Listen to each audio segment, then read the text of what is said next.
অনিন্দ, তোমার জন্য সুখবর আছে। আজকাল খেয়াল করে দেখলাম আমি তোমার পুরনো সত্তাকে ভুলতে বসেছি। মরিচ ধরা অতীত নিয়ে ইদানিং আর ঘাঁটছি না।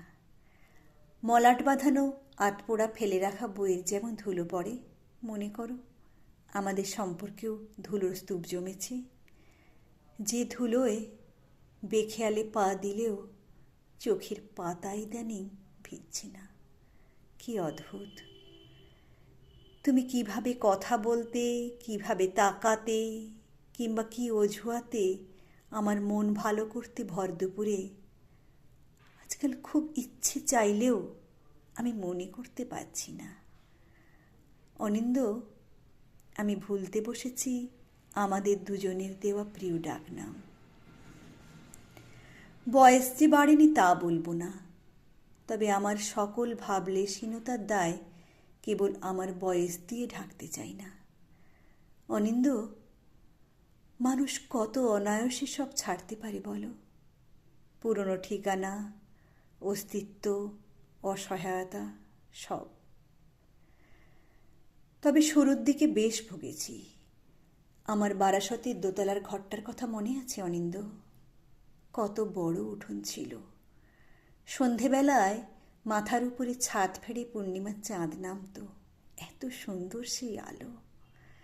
সন্ধে হলে মা কুমড়ো ফুলের বড়া ভাজত, আর রেডিওতে হেমন্ত মুখোপাধ্যায়ের গান শুনতেন বাবা। আমায় প্রশ্ন করে নীল ধ্রুবতারা। আমি শখ করে জবার সন্ধ্যামালতী ফুলের বাগান করলাম ছাদে। তার ঠিক পাশে তোমার দেওয়া গন্ধরাজ ফুলের ছোট্ট গাছ। শীতের রাতে জানলা দিয়ে হু হু করে ঢোকা সেই ফুলের গন্ধে আমার ভারী নেশা হতো। ভোর রাতে পর্দার ফাঁকে শীতের কুয়াশা নামত। তারপর প্রায় সপ্তাহান্তে তোমার সাথে দেখা। বারাসত থেকে বিকেলের ট্রেনে চেপে একেবারে বনগাঁ স্টেশন। তারপর এক ফালি মাঠ পেরিয়ে মিঠুদার চায়ের দোকান। তাতে সন্ধে নামলেও চায়ের কাপে আমরা আড্ডা জমাতাম। সেই আড্ডায় প্রাণ ছিল, বেশ ভালোই চলছিল।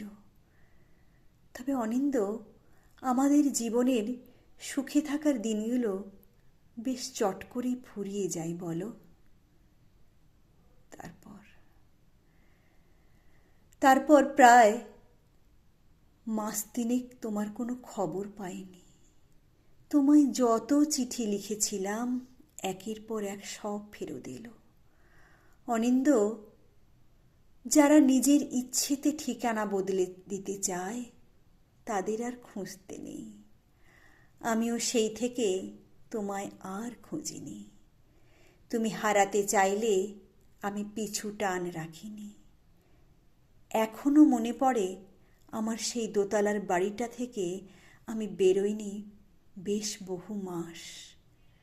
ঠিকানাহীন অপেক্ষা, বড্ড কষ্ট। বাড়িটা ছাড়তে বেশ কষ্ট হলো। আমাদের বইমেলা থেকে কেনা কবিতার বই, নকশা কাটা জানালার পর্দা, দেওয়ালে টাঙানো সত্যজিতের আর্ট ফ্রেম, জানালার ধার ঘেঁষে উপচে পড়া সন্ধ্যামালতী, তোমার গন্ধরাজ ফুলের গাছ, এত সব এত কিছু ছেড়ে আসা তো সহজ ছিল না অনিন্দ। তবু সময় তো ফুরোয়। জীবনে একটা করে মানুষ কমতে থাকে। হয় তারা ফুরিয়েছে, নয় আমি হারিয়েছি। দিন শেষে এই বিষাদগ্রস্ত পুরাতন শহর প্রতিনিয়ত বদলেছে। অনিন্দ, এই শহরে যার নিজের কোনো ঘর নেই তার ঘরে ফেরার কোনো তাড়া থাকে না। তুমি বরং ঠিকানাহীনই থেকো। কখনো কোনো ফাঁকা স্টেশনে তোমার অবয়বে ছায়া ক্লান্তিতে এসে মাথা ঠেকালে সেদিন আমিও না হয় ব্যস্ততায় পাশ কাটিয়ে এড়িয়ে যাব, অবিকল তোমার মতো। হোক তা বছর 8 পর, তবু তুমি জেনো অপেক্ষারও মৃত্যু হয়।